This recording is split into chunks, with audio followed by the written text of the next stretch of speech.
Graça e paz, meus amados irmãos, da parte do nosso Deus e do nosso Senhor e Salvador Jesus Cristo. Muita luz para você e para toda a sua família.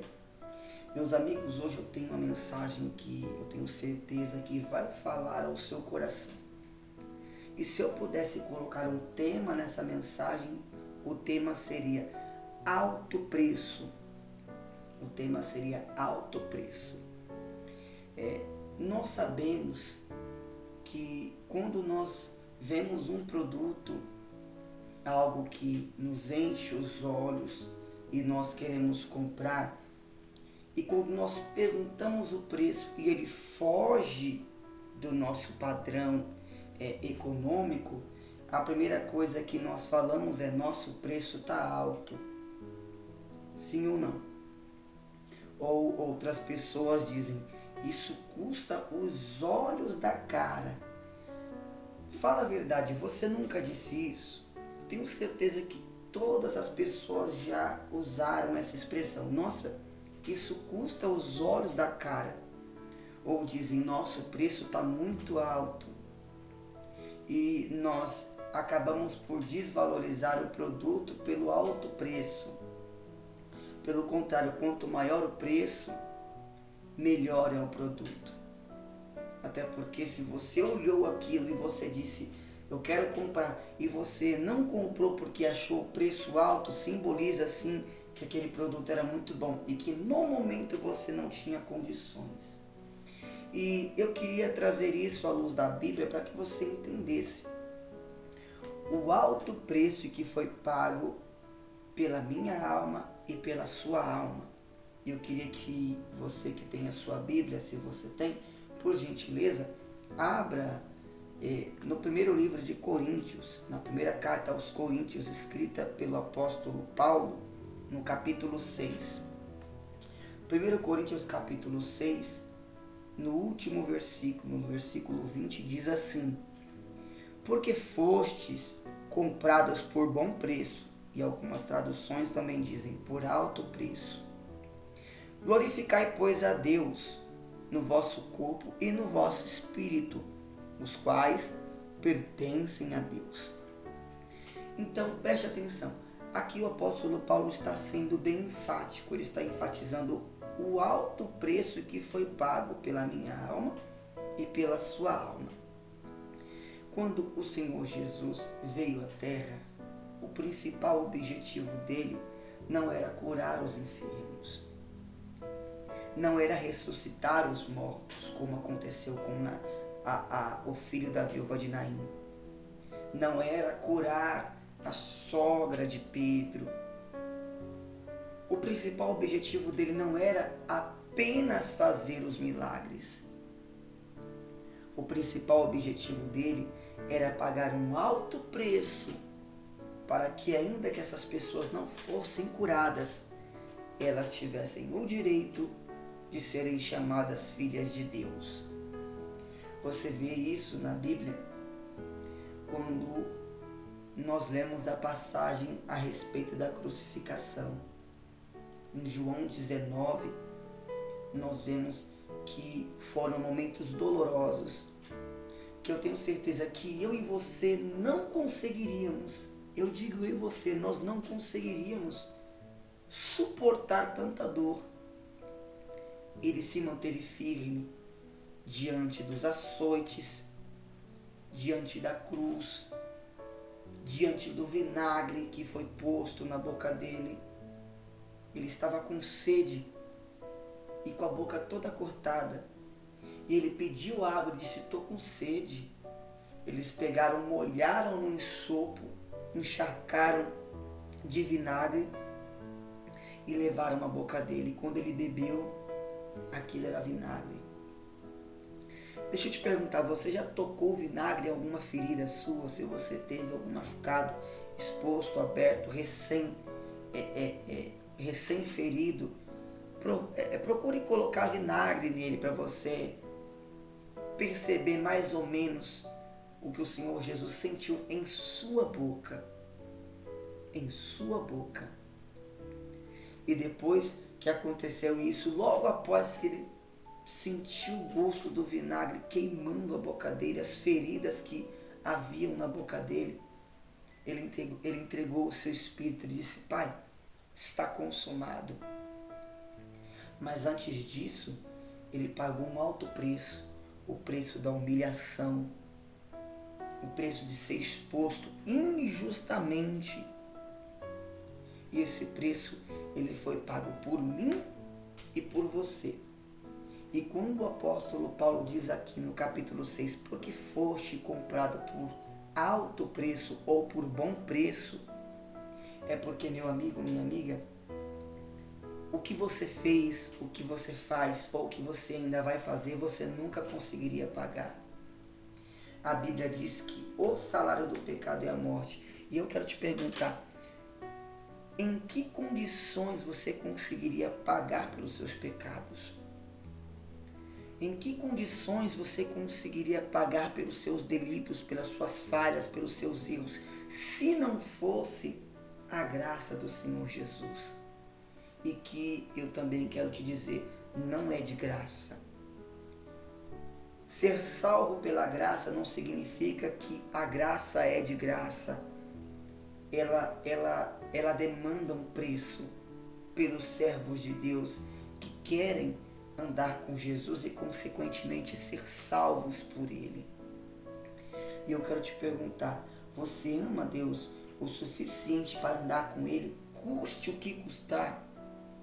Custe os seus desejos, custe as suas vontades, custe os seus deleites, custe os seus prazeres, aquela vontade que você tem de fazer aquilo que é ilícito, mas você por dentro, o Espírito Santo estando dentro de você te diz: não faça isso, porque isso vai denegrir o templo do Espírito Santo. A Bíblia diz que o nosso corpo, ele é o templo do Espírito Santo. Ele é o templo do Espírito Santo. Para você entender um pouco mais do que é o preço que o Senhor Jesus pagou. A morte de cruz, ela era tida como a pior morte que existia. Era a pior morte que existia. Morte de cruz, ela representava a maior abominação que existia naquele tempo.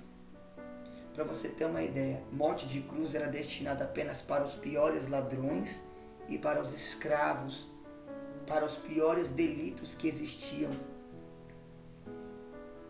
Preste atenção no que está escrito no livro de Deuteronômio 21.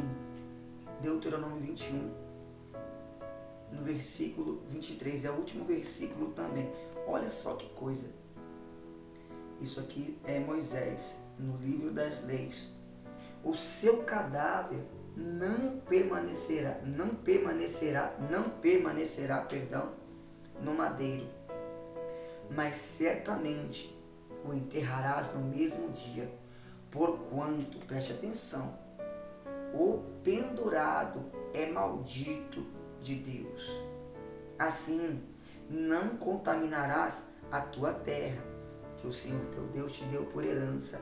Para você ter uma ideia, na lei de Moisés, isso está escrito na lei de Moisés, aquele que é pendurado é tido como maldito.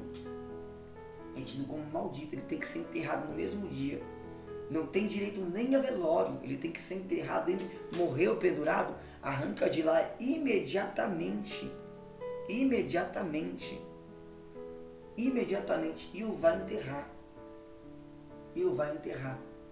E aí nós vemos o que o Senhor Jesus pagou. Ele recebeu as maldições que seriam passadas para nós através dos nossos pecados. Ele se fez maldito. Ele recebeu não apenas as consequências dos pecados que cometemos, mas também as maldições que eles trariam para a nossa vida, para você ter uma ideia da gravidade, do alto preço que ele pagou. Eu te pergunto, será que o preço que você precisa pagar, que você tem que pagar para andar com Deus, negando a sua vontade, os seus desejos, será que ele se aproxima do preço que foi pago pelo Senhor Jesus? Será que ele se aproxima do preço que foi pago pelo Senhor Jesus na cruz do madeiro, morrendo uma morte de maldição, sendo escarnecido, sendo açoitado, tendo sede, bebendo vinagre, sabe, tendo suas vestes repartidas em sinal de humilhação. Cara, é importante que você consiga entender que os olhos da cara, esse termo, os olhos da cara, ele inicialmente foi usado no século XVI, quando um soldado espanhol ele foi para uma batalha contra os incas. E nessa batalha os incas venceram e esse soldado ele era muito estimado, ele era um soldado muito forte. Então os incas arrancaram os olhos dele para que futuramente ele não representasse uma ameaça para os incas. Então esse soldado, quando ele foi ter com a corte, com o império espanhol, ele se apresentou dizendo: eu perdi os olhos da cara defendendo os interesses da coroa espanhola. E aí surgiu essa expressão, custou os olhos da cara, custou um alto preço.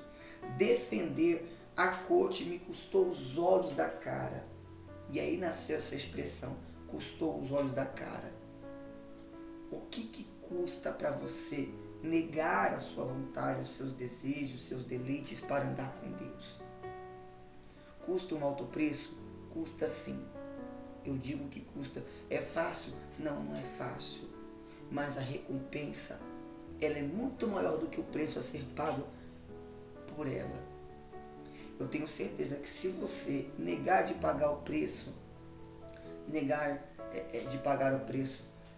de negar as suas vontades, os seus deleites, os seus prazeres, o que você vai receber de recompensa é muito pior.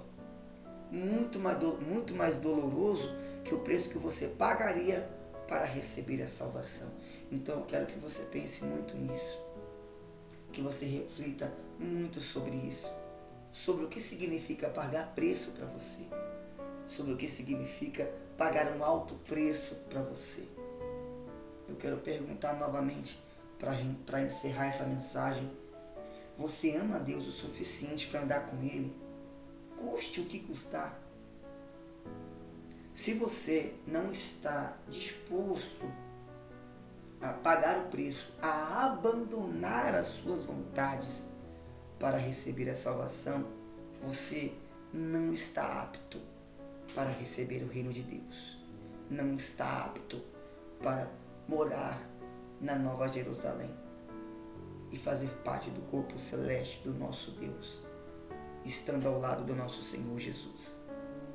Eu quero fazer uma oração por você agora, para que Deus ele venha preparar o seu coração, para que você consiga negar a si mesmo, negar a sua vontade, os seus desejos e os seus prazeres. Feche os seus olhos e vamos falar com Deus. Senhor nosso Deus e Senhor nosso Pai, meu Deus, em nome do Senhor Jesus, nós te pedimos nesse momento perdão pelos nossos pecados, nossas falhas, nossos erros e nossas iniquidades. Pai, nós sabemos que o preço que nós precisamos pagar para receber a salvação, consequentemente a coroa da vida, ele é alto, mas nem se compara ao preço que foi pago pelo teu Santo Filho. Então nós te pedimos neste momento, meu Pai, nos fortaleça, nos dê forças para conseguir negar a nossa vontade de andar contigo, porque nós queremos sim, meu Pai, morar com o Senhor, ter parte contigo. Nós queremos sim, meu Deus, morar na Nova Jerusalém, ter um corpo glorificado, com vestes brancas e limpas, no coral dos santos poder cantar. Nós te pedimos força, meu Pai, para que todos os dias nós consigamos negar a nossa carne e as nossas vontades. Nós te pedimos isso em nome do Senhor Jesus. Pai, abençoa essa pessoa que está ouvindo essa oração e, consequentemente, meu Pai, vai receber essa palavra. Eu peço que o Senhor venha convencê-la a negar a si mesma, para que assim ela consiga receber a sua salvação. Abençoa a vida dela, dos familiares dela, tudo que ela colocar a mão. Eu peço que o Senhor abençoe, consagre, que o Senhor esteja à frente da vida dela, dos caminhos dela e, consequentemente, também ela receberá a salvação, mantendo assim, meu Pai, uma vida negando a sua vontade, os seus desejos, os seus prazeres, pagando o preço pela salvação. É o que nós te pedimos em nome do Senhor Jesus. Amém e graças a Deus.